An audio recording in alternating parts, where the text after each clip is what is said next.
નમસ્કાર મિત્રો, લાંબા સમય પછી પાછા મળી રહ્યા છીએ મિત્રો. ખાસ કરીને બાગાયત પાકમાં જે ફ્રૂટ ફ્લાયનો ઉપદ્રવ વધુ હોય છે, જેના કારણે કેટલાય મોટા પ્રમાણમાં ફ્રૂટ્સ બગડી જતા હોય છે. તો એના માટે ફેરોમોન ટ્રેપ આપણે લગાવીએ છીએ. કેટલાક ખેડૂત મિત્રો એના માટે પેસ્ટિસાઇડ આવતી હશે એ પણ લગાવતા હશે, પરંતુ આપણે એક આકર્ષમી ટ્રેપ ફ્રી જેલ છે, લ્યુર ફોર ફ્રૂટ ફ્લાય, એ આપણે મંગાવેલી છે. સાઉથ ઇન્ડિયામાંથી મંગાવેલું છે. તો એમાં આવી એક પેસ્ટ આવે છે. એની સાથે સામાન્ય એક 5 ml જેટલું આ ફિપ્રોક્સ છે, જે કંપનીનો ફિપ્રોનિલ છે, એ 5 ml જેટલું ખાલી એડ કરેલું છે અંદર. અને આ જે જેલ છે એને આપણે જે કંપની સજેસ્ટ કરે છે એ મુજબ આ જે જામફળની લોવર બ્રાન્ચ હોય છે ત્યાં આપણે એને એક સામાન્ય આટલું લગાવીશું. અને અહીંયા 2-3 જગ્યાએ છોડમાં લગાવવાનું કંપનીનું સજેશન છે. તો જગ્યા જોઈ અને 2-3 જગ્યાએ આપણે લગાવીએ છીએ. પહેલી વખતનું છે એટલે આપણને ખબર નહીં હવે, પરંતુ આપણે 2-3 જગ્યાએ એક છોડમાં 2-3 જગ્યાએ સામાન્ય લગાવીએ છીએ. અખતરા માટે જ હાલ મંગાવ્યું છે. જો આનું પરિણામ મળશે, સારું રિઝલ્ટ મળશે, તો આપણે એને ફરીથી મંગાવીશું. તો આ છોડમાં આપણે 3 જગ્યાએ હાલ એક છોડમાં લગાવ્યું છે. તો આ રીતે એક આકર્ષમી, જો આનું રિઝલ્ટ બહુ જ સારું હશે તો એ પણ આપણે શેર કરીશું.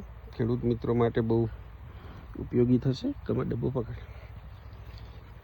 એટલે 7 નંબરનો એક આપણો વિડીયો હતો એકાદિક મહિના પહેલાં, આપણે જેની ટોચ કાપેલી હતી જામફળની, જે આ છોડ છે, જે પહેલો અખતરો આના ઉપર કરેલો હતો.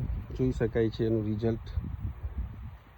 1 2 3 4 5 6 7 8 9 10 11 12 13 14 15 16 17 18 19 20 21 22 23 24 25 26 27, ખાલી 3 ડાળીમાં જ પેટા સબ બ્રાન્ચમાં ગણ્યું તો પણ 27 થી 30 ફ્લાવર છે. જો આખા છોડમાં આપણે જોવા જઈએ તો એ પ્રમાણે 200 ઉપરનું ફ્લાવરિંગ હોય. 60% પણ જો ફ્લાવરિંગ ખરી જાય અને 40% ફ્લાવરિંગ જ જો વધે તો પણ 70 થી 80 જામફળ સેટ થાય, જે આટલા છોડ માટે ખૂબ જ પૂરતા પ્રમાણમાં કહેવાય.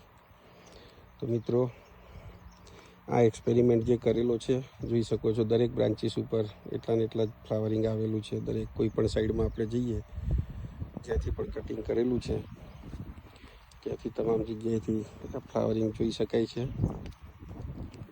તો ખાસ કરીને રેડ ડાયમંડ જે જામફળ મિત્રો આવતા હોય, હું તો હવે આવતા વર્ષે શરૂઆતમાં જ જે મૂળ કટિંગ, મેઇન કટિંગ કરીએ મે મહિનાના એન્ડમાં, એના પછી તરત જ 1.5 મહિના પછી એ જે નવી બ્રાન્ચીસ ફૂટીને 1.5-2 ફૂટ જેટલી બ્રાન્ચીસ થાય એટલે તરત જ તમામ પ્લાન્ટ્સમાં એ રીતે કટિંગ કરાવી નાખીશ, જેથી એ રિઝલ્ટ આપણને સમયસર મળે. જોઈ શકાય છે આ કેટલા પ્રમાણમાં, પુષ્કળ પ્રમાણમાં ફ્લાવરિંગ જોઈ શકાય છે.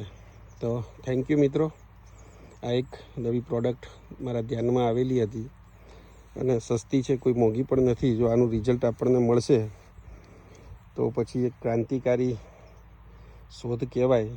આના ઉપર નજર પણ બનાવીને રાખીશું કે અહીંયા એનું શું રિએક્શન આવે છે. હવે ફ્રૂટ ફ્લાય ખેંચાઈને અહીંયા આવવી જોઈએ, અને કદાચ આવે અને એના ઉપર બેસે તો કેમિકલની જે આપણે 5 ml જે નાખેલી ઇન્સેક્ટિસાઇડ, અથવા આના ઉપર આવીને ચોંટી જાય છે, શું થાય છે આપણે જોઈશું.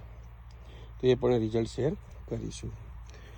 બાકી રિઝલ્ટ જામફળનું જોઈ શકાય છે. આ તમામ છોડવાઓ જે કટિંગ કર્યા પછી લગભગ જીવ ઊંચો થઈ ગયો હતો, એ હદે એના ઉપર ફંગીસાઇડનો એટેક થયેલો હતો કેટલીક ભૂલના કારણે.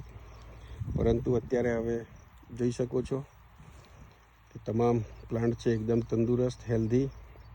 કલર એમનો જુઓ, એમની જે કુમાશ છે છોડની એ પણ જોઈ શકાય છે. એક એની નસ છે આપણે ગણી શકીએ છીએ. દરેક પ્લાન્ટ્સ જે છે કોઈ પણ એની કુમાસ આપણે જોઈ શકીએ છીએ. જે નવી બ્રાન્ચ પૂછે છે એ પણ આપણે જોઈ શકીએ છીએ એની કુમાસ એમાં કોઈ પણ જગ્યાએ. તો એ સંપૂર્ણ તમામ પ્રકારના છોડમાં દેખાઈ રહ્યું છે એવું. અને જે મોટા ભાગે ડેમેજ હતા 100% સુકાઈ ગયેલા હતા એ આપણે રિમૂવ કરેલા છે.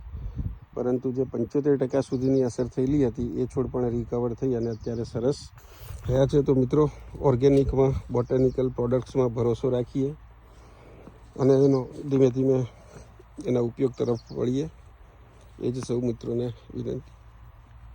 તો થેન્ક યુ મિત્રો. રિઝલ્ટ વખતે જો જોવા મળશે ત્યારે આપણે ફરીથી એ પણ શેર કરીશું. Happy Sunday. અડધો દિવસ હવે બાકી છે. You enjoy.